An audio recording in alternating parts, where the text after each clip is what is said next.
সুপ্রিয় দর্শক শ্রোতা, আপনাদের সবাইকে সবাই শুনছিলেন। মঞ্জু ভাই, এই যে একটা পরিস্থিতির মধ্যে আমরা যাচ্ছি, স্বরাষ্ট্র উপদেষ্টা যখনই উনি কোনো বৈঠক করেন, বৈঠকের পরে বলেন যে দেশের আইন শৃঙ্খলা পরিস্থিতি কোথায় খারাপ তো আমি দেখি না, সব ভালো, একদম পানির মতো ফকফকা সবকিছু। এবং তিনি সবসময় বলেন, এই শব্দটা আমি যুক্ত করলাম মানুষের কথা শুনে আর কি, মানুষ বলে রাস্তাঘাটে আমাদের আইন শৃঙ্খলা পরিস্থিতি পানির মতো ফকফকা, এই জন্য এই শব্দ আমি যুক্ত করলাম। উনি বলেন আইন শৃঙ্খলা পরিস্থিতি খুবই ভালো, কোথাও কোনো অনিয়ম দেখছি না, কোথাও কোনো সন্ত্রাস দেখছি না, কোনো এটা বিচ্ছিন্ন ঘটনা। তো এই বিচ্ছিন্ন ঘটনা কতদিন চলবে? নির্বাচন তো ঘনিয়ে আসছে। না, একটা ধন্যবাদ আপনাকে এবং আপনার মাধ্যমে যারা আজকে এই চ্যানেলের দর্শক শ্রোতা যারা আছেন তাদেরকেও ধন্যবাদ জানাচ্ছি এবং সহ আলোচক দুজনকেও আমার আন্তরিক শুভেচ্ছা আপনার এই চ্যানেলে ওনাদের সাথে একসাথে আলোচনা করার সুযোগ দেওয়ার জন্য।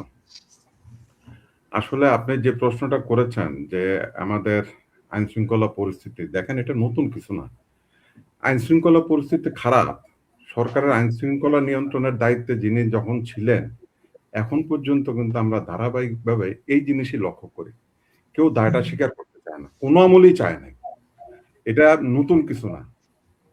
ব্যতিক্রম জিনিস এটাই যে এখন যে গভর্নমেন্ট আছেন, এই গভর্নমেন্ট উনি অনেক প্রত্যাশার কাহিনী শুনাইছেন, এই হবে সে হবে, এই দোষ অমুক দোষ তমুক দোষ, দোষের মানে অনেকগুলো বিষয় উপস্থাপন করার পরে ওনারা দায়িত্বটা নিয়েছেন। কিন্তু ফলে এই সরকারের প্রতি প্রত্যাশার জায়গাটা কিন্তু অনেক বেশি ছিল মানুষের কাছে, যে ওনারা অল্প কয়েকদিন থাকবেন, নিরপেক্ষভাবে সরকার পরিচালনা করবেন এবং দায়িত্বশীল আচরণ করবেন, দেশের একটা আইন শৃঙ্খলা পরিস্থিতি ঠিক করবেন।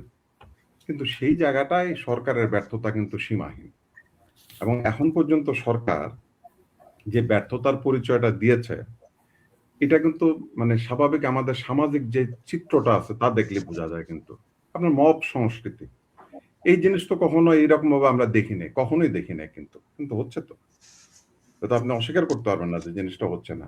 দেশে যদি আইন থাকে, আইন শৃঙ্খলা যদি থাকে, আইন শৃঙ্খলা বাহিনী যদি থাকে এবং এই যে একটা সরকার যদি জনগণের সরকারই মনে করে, তাহলে সরকারের উপর আস্থা থাকবে না কেন? সরকারের উপরে তো অবশ্যই আস্থা থাকা উচিত এবং সরকারের প্রতি আস্থা থাকবে এবং সরকার যেভাবে বলবে মানুষ এটা শুনবে। এবং উনি তো বলছিলেন যে আমার উপর আপনারা আস্থা রাখেন, আমার উপরে বিশ্বাস রাখেন, ইউনূস সাহেব এটা বলছেন। এই দেশের মানুষ তো আসলে আস্থা রাখার চেষ্টাও করছে, তো তার পরিস্থিতিটা যেই রকম জায়গায় যাচ্ছে, উনি গতানুগতিক যে রাজনৈতিক ব্যবস্থার মধ্য দিয়ে আমাদের বাংলাদেশ, স্বাধীনতোত্তর বাংলাদেশ যেভাবে চলেছে, আমার ব্যক্তিগত অপিনিয়ন উনি তার থেকে বের হইতে পারেন না, বরং কিছু কিছু ক্ষেত্রে উনি কয়েক ধাপ আরো বেশি বাড়তি কাজকর্মের সাথে যুক্ত হয়েছে। এই জায়গায় আপনি লক্ষ্য করবেন যে এখন পর্যন্ত যে সমস্ত অস্ত্র লুটপাট হয়েছে, যে সমস্ত অস্ত্র থানাগুলি লুট হয়েছে, সেই অস্ত্র কিন্তু উদ্ধার করতে পারেন না, এখন পর্যন্ত পারেন না, সম্ভব হয় না তার পক্ষে সে অস্ত্র উদ্ধার করা। এবং আপনার আরো মজার জিনিস যে এই যে উনি বললেন, রোকেয়া ম্যাডাম যে কথাটা বললেন যে চিহ্নিত সন্ত্রাসীদের ছেড়ে দেওয়া, এইটা তো আরো ভয়ঙ্কর জিনিস। এখন তো মানুষ সন্ত্রাস করতে ভয় পায় না, আপনার কোর্টের বারান্দায় হাজিরা দিতে গেলে গুলি করে মারতেছে, এর আগে হয়েছে, তাহলে পরিবর্তনটা কি হলো? কিছুই হচ্ছে না। ওনার কাছে মানুষের প্রত্যাশাটা ছিল এমন কিছু পদক্ষেপ উনি গ্রহণ করবেন যে পদক্ষেপের মধ্য দিয়ে এই সরকারের উপর আস্থা থাকবে, পুলিশ বাহিনীরও এই সরকারের উপর আস্থা ফিরে আসবে এবং আস্তে আস্তে দেশের আইন শৃঙ্খলা পরিস্থিতির একটা উন্নতি ঘটবে। কিন্তু আইন শৃঙ্খলা পরিস্থিতি নিয়ন্ত্রণ করার জন্য যে পুলিশ বাহিনী, সেই পুলিশ বাহিনীকে কিন্তু এখন পর্যন্ত এই সরকার সক্ষমভাবে পরিচালনা করতে সমর্থ হন না।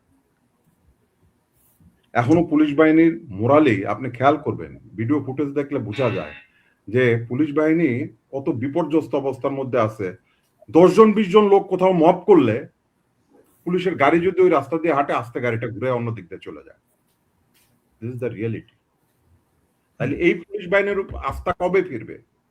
সরকার যদি আস্থা ফিরানোর জন্য যে মেরুদণ্ড দরকার, এই মেরুদণ্ড এই সরকার নাই, এটা জনবিচ্ছিন্ন একটা সরকারের জায়গায় ভিতরে দাঁড়ায় আছে।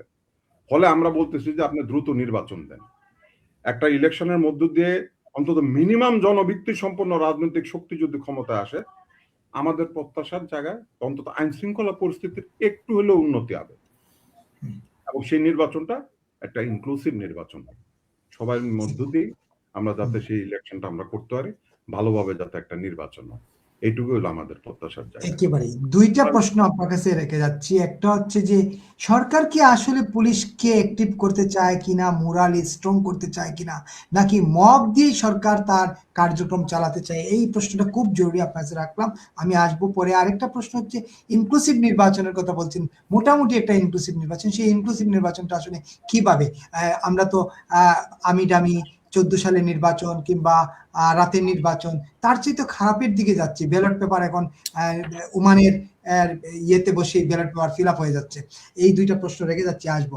শায়লা আহমেদ লুপা, আপনার কাছে একটু শুনি।